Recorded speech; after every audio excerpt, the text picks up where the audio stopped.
नमस्कार, आप देख रहे हैं हरियाणा डायरी और मैं हूं आपके साथ आयुष्पाल। मुख्यमंत्री नायब सिंह सैनी हरियाणा को विकसित प्रदेश बनाने की दिशा में आगे बढ़ रहे हैं। सोमवार को गुरुग्राम में ग्रीवेंस कमेटी की अहम बैठक हुई है, जिसमें मुख्यमंत्री नायब सिंह सैनी के सामने 17 समस्याओं को रखा गया था। इसमें 15 का मौके पर ही निपटान कर दिया गया है, जबकि 2 समस्याओं के निपटान पर अभी काम जारी है।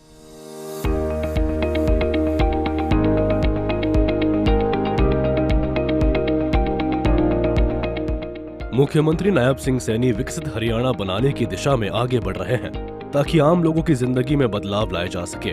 सोमवार को गुरुग्राम में मुख्यमंत्री नायब सिंह सैनी की अध्यक्षता में ग्रीवेंस कमेटी की अहम बैठक हुई। इस बैठक में सीएम नायब सिंह सैनी के सामने कुल 17 समस्याओं को रखा गया था, जिसमें 15 का मौके पर निपटान कर दिया गया। ग्रीवेंस मीटिंग में कुल 17 परिवारवाद की समस्याएं थी, जिनमें से 15 को उसका समाधान किया गया है। 2 पेंडिंग रखी गई है, वो भी किसी कारण से रखी गई हैं, उनके ऊपर काम चल रहा है। उनकी डिमांड के आधार के ऊपर उसको पेंडिंग किया गया है, बाकी का समाधान किया गया है। और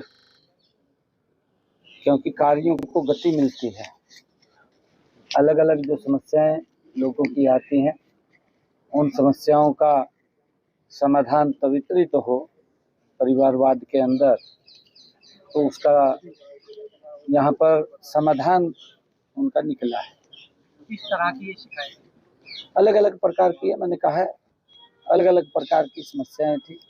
किसी की कोई सीवरेज की समस्या है, या किसी की कोई इलेक्ट्रिक को लेकर के समस्या है, या कोई सड़क को लेकर के समस्या है। ऐसी अलग अलग प्रकार की समस्याएं थी। और वो जीएमडीए की भी बैठक है आज के बाद। हाँ, जीएमडीए की भी बैठक है। उसके अंदर भी यहाँ पर कई ऐसे विषय हैं जिनके ऊपर चर्चा होगी, ताकि गुरुग्राम जो एक गति से बढ़ता हुआ हमारा सिटी है, उसके जो समस्याएं हैं, उन समस्याओं को लेकर के उनका समाधान जल्दी शीघ्र हो, आने वाले समय के अंदर वो समस्याएं ना हो और लोगों को उसका लाभ मिले। मुख्यमंत्री नायब सिंह सैनी ने कहा कि हरियाणा के लिए ये बड़े हर्ष की बात है कि गुरुग्राम में 18वां अर्बन मोबिलिटी इंडिया सम्मेलन हुआ है। इस सम्मेलन में देश भर से लोग पहुंचे थे। इस दौरान शहरी जीवन को सरल बनाने पर विस्तार से चर्चा की गई है। बैठक जो हुई है, पूरे देश के ध्यान में रख करके वो उसके ऊपर एजेंडा सेट होता है, उसके ऊपर चर्चा होती है, चर्चा होकर के उसके ऊपर काम होता है। और वो जो बैठक थी मोबिलिटी इंडिया, उसके अंदर अधिकारी भी बैठते हैं, उसके अंदर हमारे मेयर भी, अलग अलग सेशन उसके अंदर थे कि हम किस प्रकार से स्वच्छ वातावरण और लोगों को इन्वायरमेंट से जो पोल्यूशन मुक्त बसें हैं, वाहन वो उपलब्ध कराए जाए, उसको लेकर के सारी चर्चाएं उसके अंदर हुई हैं। बता दें कि मुख्यमंत्री नायब सिंह सैनी ने भी अर्बन मोबिलिटी इंडिया सम्मेलन में हिस्सा लिया था और इस दौरान उन्होंने अपने विचार साझा किए थे। साथियों, अर्बन मोबिलिटी इंडिया प्लेटफॉर्म समस्याओं पर चर्चा करके समाधान सुझाने का ये एक सशक्त मंच है।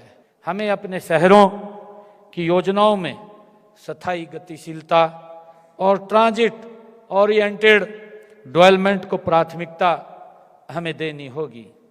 साथियों, ट्रांजिट ओरिएंटेड जो डेवलपमेंट को शहर की योजना का मुख्य आधार बनाना आज समय की मांग भी है। साथियों, जब हम परिवहन को इस तरह से एकीकृत करेंगे तो हम अनियंत्रित शहरीकरण को रोक सकेंगे और संसाधनों का अधिकतम हम उपयोग कर सकेंगे।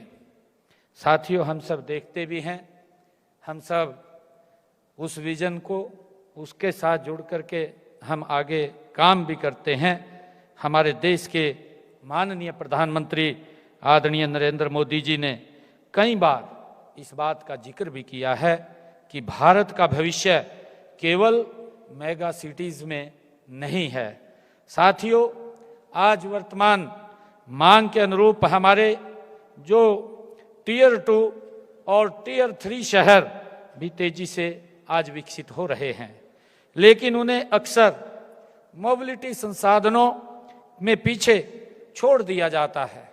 हम सब हमें समावेशी विकास के लिए विशेष रूप से टियर 2 और टियर 3 शहरों के अनुसार मोबिलिटी विकल्पों पर भी आज और गति से ध्यान देने की आवश्यकता है। मुख्यमंत्री नायब सिंह सैनी के प्रयास से हरियाणा तेजी से विकास के राह पर आगे बढ़ रहा है और इससे लोगों के जीवन में बड़ा बदलाव देखने को मिलता है। ब्यूरो रिपोर्ट, सूर्य समाचार।